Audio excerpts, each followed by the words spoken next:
Hello semua, Assalamualaikum warahmatullahi wabarakatuh. Dalam video tutorial kita pada kali ini, saya akan tunjukkan kepada anda dua perkara, iaitu yang pertama, cara-cara untuk mengetahui sama ada kos anda telah blended learning ataupun tidak. Dan yang kedua, saya akan tunjukkan cara-cara untuk memindahkan Google Classroom ke dalam Kalam. Baik, untuk memeriksa sama ada kos anda telah blended learning ataupun tidak, anda masuk ke dalam e-com dan anda scroll down dan klik pada ikon Kalam. Kemudian anda klik pada reporting dan pilih BL, iaitu blended learning individual. So di sini anda boleh lihat sama ada kos anda telah blended learning ataupun tidak. Sebagai contoh, saya mempunyai 3 courses, statics dan aircon telah blended learning, tetapi malangnya mechanical engineering design masih belum blended learning. Untuk memastikan kos anda telah blended learning ataupun tidak, anda perlu memastikan anda telah memasukkan sekurang-kurangnya 1 course info, 7 learning materials, 3 online activities dan juga 2 online assessment minimum ke dalam Kalam. Course info ini boleh jadi anda punya teaching plan, learning material ini boleh jadi anda punya lecture note ataupun lecture video yang telah anda buat dan upload ke dalam YouTube. Online activities ini boleh jadi tutorial, latih to be kepada student. Dan online assessment ini boleh jadi quiz, assignment, test, midterm exam ataupun final exam. Jadi anda perlu pastikan anda mempunyai kesemua benda ini. Jadi jom kita tengok salah satu kos di dalam Google Classroom. Ini adalah kos statik yang telah saya set up di dalam Google Classroom. Dalam Google Classroom ini, sebenarnya semua ini mempunyai link masing-masing. Jadi apa yang kita nak buat adalah kita nak copy paste semua link ini dan masukkan ke dalam Kalam. Untuk menjadikan Kalam detect anda punya link ini sebagai material, activities ataupun assessment, anda mestilah memasukkan in bracket LM untuk learning materials, in bracket LA untuk learning activities dan in bracket LS untuk learning assessment di hadapan nama kepada setiap link yang anda nak copy paste. Jadi jom kita tengok Kalam. Baik, di dalam Kalam, so saya nak copy pastekan subjek statics. Jadi saya pilih statics. Jadi di sini anda perlu on kan editing ni ya. So turn editing on. Jadi bila kita scroll ke bawah, sebagai contoh saya nak masukkan satu topik ke dalam topik yang kedua, iaitu force vectors. Baik, di sini kalau anda boleh lihat di sini, saya sudah meletakkan in bracket LM ke dalam setiap link yang telah saya upload.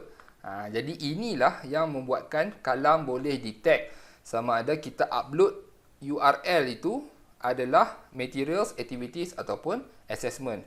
Jadi untuk kita nak upload salah satu learning materials di dalam Google Classroom, anda hanya perlu tekan add an activity or resource.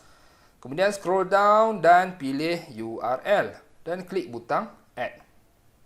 Jadi di sini saya nak masukkan topik force vectors ke dalam Kalam. Jadi kita cari topik force vectors di dalam Google Classroom. Baik, ini ya. Jadi sebagai contoh saya nak masukkan subchapter unit vector. Baik, so dalam chapter ini, subchapter ini, saya mempunyai satu YouTube video. Baiklah. Jadi pergi balik ke Kalam. Memandangkan kita nak memasukkan learning materials. Jadi in bracket LM, tutup bracket. Dan subtopik tadi adalah unit vector. So, ia adalah video. So, kita masukkan unit vector. Kemudian kita kopikan link di dalam Google Classroom ini. Jadi, anda hanya perlu right click, copy link address, pergi balik ke Kalam dan masukkan di dalam ruangan external URL. Bila dah selesai, terus pergi save and return to course. Baiklah, di sini seperti anda boleh lihat, kita sudah memasukkan satu learning materials video, iaitu unit vector. Jadi untuk anda mengetahui adakah betul kalam detect ini merupakan learning materials, anda boleh pergi balik ke dalam kalam management dan memandangkan kita telah memasukkan satu learning materials di bahagian statistics. Jadi nombor 13 ini sepatutnya berubah kepada nombor 14. Jadi refreshkan kalam management.